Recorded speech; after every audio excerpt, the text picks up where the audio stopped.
Hello, Jennifer, and I'm very happy to have you online for this interview. I appreciate it very much. I've been reading about what you've been doing in the past. And before I ask you to present yourself, I just want to share my screen, a couple of things here. So just a second. So we're going to talk about the conference, Podcast City, 1st of December. And we will mention what we're doing this. And this is a series of many interviews ongoing until the 1st of December. Will be published. And we're going to talk about the effort to putting together many communities. And this is something that hopefully we can get help from you for your country and what you do. So please, no further ado. So please tell me about yourself, Jennifer, please. Okay. I am Jennifer Rodrigo. I am Malaysian. I am a Malaysian writer, journalist, curator, co-creator, facilitator. I am a senior, so I've been many years in the business. Right now, I live in the tourism island of Langkawi, which is up north, close to the border of Thailand. And I continue to write remotely and create work which I enjoy, but which are also environmentally good, because I believe in that. And I've been writing for about 40 years and I continue to do that. I'm very interested in this conference and in this whole idea of looking beyond car-centric economies, that sort of thing. Is that enough about me? Thank you. And you have created a homepage that I was very impressed by. It's called Back to Earth. Can you say something about this, the work you've been done, even if it's very active for now? I really liked it. So go ahead. Okay, Back to Earth News was created during the, I think 2020, 2021, during the pandemic. And my brother, who's also a writer, we decided that we got to do something, and this is what we do. We're journalists. So, so I created this, worked a logo and decided to basically collect news. Although I don't know whether all of it is verified, but collect news that is related to environmental conservation issues. So we had a tech guy who was also had nothing to do because everybody was staying at home. So he came in and he helped with the back end of it. And that's what we did. I mean, we came out with a whole bunch of things. I learned a little bit about the back end. We did some videos, but it was very exciting, except I would have preferred more kind of graphic design in it. Anyway, in 2022, everybody got busy, including the tech guy, including my brother. So it was left dormant. So it's still there. The domain is still there, but maybe it'll get activated if somebody's interested in working with me. That's Back to Earth News. Thank you, Jennifer. I've been browsed through the entire, it's a lot of educational material there, and I strongly recommend everyone who's interested in food waste and other things. Just as a parenthesis, food waste was actually one of the topics of my oldest daughter studying at her Master of Science in Sweden, in the University of Lund. And she was actually featured in one of the news articles in Sweden a couple of years ago. I'll send you a link so you can see it. I put it in this recording also. So food waste is killing us, you say here, and I agree. This is very important to make sure to minimize food waste. And there's a lot of other things going here. I read about the Malaysians go hungry every year. It's 8.8 million. That's about the same size of the population of my home country of Sweden. So it's a big number, and I think this is very important what you have been showing about people, and I hope this can get revamped and energized soon in the future. Okay. By the way, sorry, yeah. Can I say something? Just recently, just within the week, we found out that the price of rice has gone up crazily. And we have had to start a kind of campaign to help some of the refugees who don't have rice. So we like a bag of rice thing. That's what we're doing. But it's already happening. Where do they come from, the refugees, and for what reason? Rohingya. There are about 250 families, yeah, living in Langkawi. Okay, I understand. Yeah. Okay, I'm going to go through the same questions I'm giving everyone here in these series of interviews. So I'll give you a couple of them here right now. So let's see here. Second, so I'm going to ask number one here. So do you believe that the current form of car-centric mobility is the pinnacle of human mobility? No. Well, the earliest form of human mobility, I prefer to call it transport, was walking. And then we started using domesticated animals, and then the wheel was invented, which led to carriages, carts, locomotives, trains. But then everything seemed to have stopped when it came to the self-driving cars as the main mode of transport. So, and what do you think? So no. Yeah, thank you. And then why do you think it matters to talk about these things? I think it's already been proven by science that that cars, transport, all based on fossil fuels and everything, is already destructive to Earth. I think that has already been proven. But from a long-term point of view, isn't it time that the industrial age?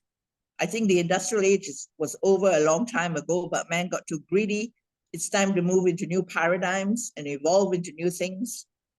And we have to start doing that. I think we are, but it's not enough. Thank you. And it seems the next question is you're kind of answering part of it. So if you think it matters, you seem to do. What do you think we should do about it? Better than just continuing on the current path towards electric self-driving cars and existing old technologies for public transit? Well, I think we should, I think that's what you're doing, is to look into globally, look into beyond that, beyond, cars, just look at it from a broader perspective. Surely there is, if we have so much brains, surely we can find a way to do this, to evolve, to find new paradigms, to, find walker-laters, whatever, that sort of thing. Yeah. Another question here then, describe an imaginary scenario how you visualize urban transport and mobility for the future.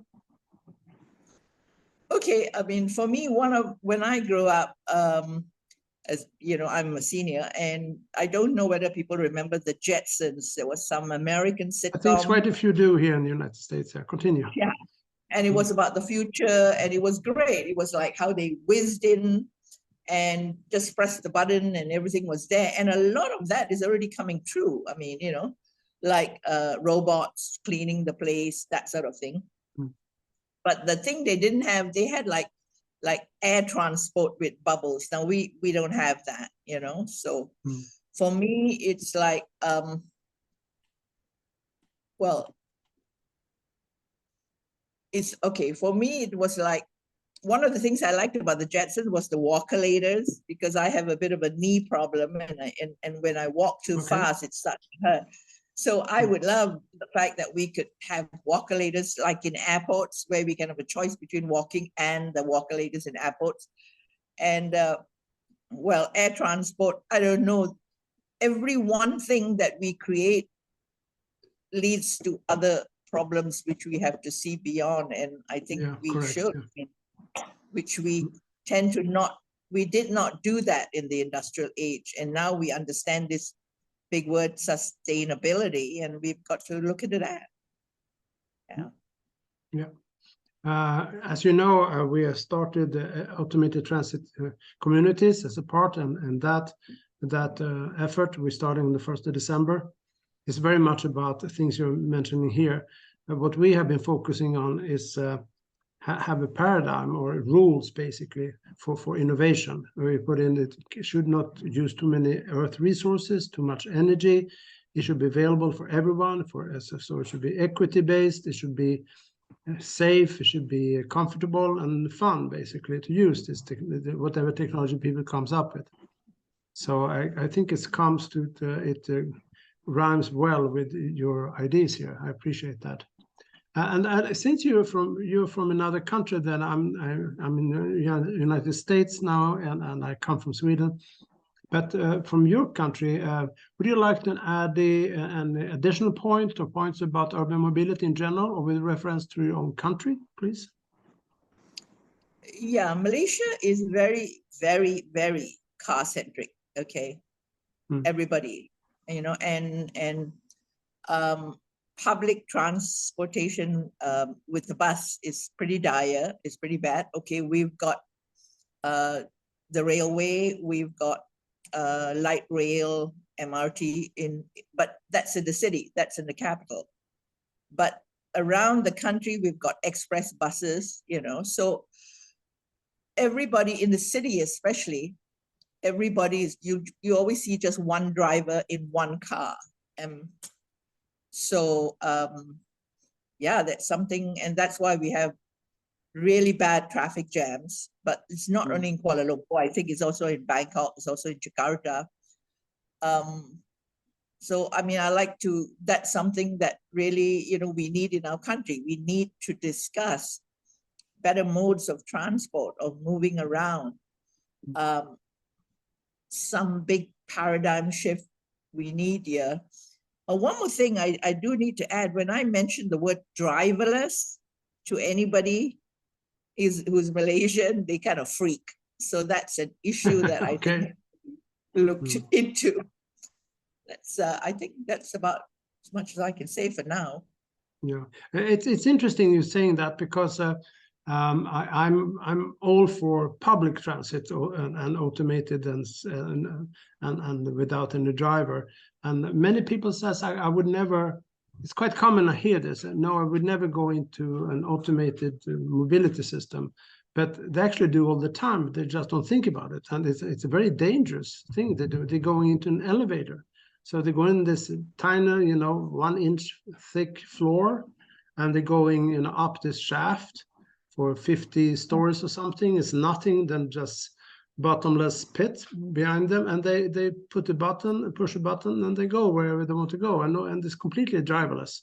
And people don't realize that they're actually already using automated transportation. The difference for these things we're working on is, instead of go vertical, we want to go horizontal instead. And basically the same concept: push a button where you want to go, and it goes wherever you want, in a safe and nice place. So that's the whole idea.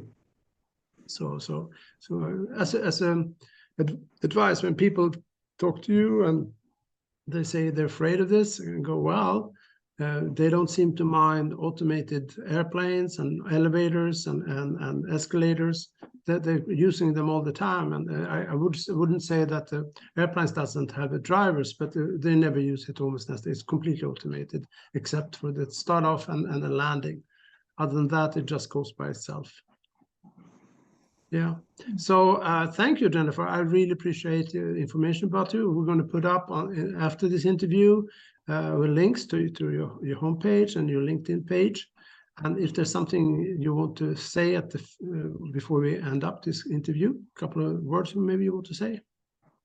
Yeah, I just like to say thank you to you, and for doing this. And I hope that what you're doing and this whole thing with the ATC, and the podcast and all these ideas, we can bring it to my country, because I really believe it will, I mean, it's a start. Okay. We need that. So thank you. No, thank you for participating very much. It's very important. And I'm going to end this recording for now. Thank you very much. And we will upload it so you can see it later in a couple of days. Thank you. Bye-bye.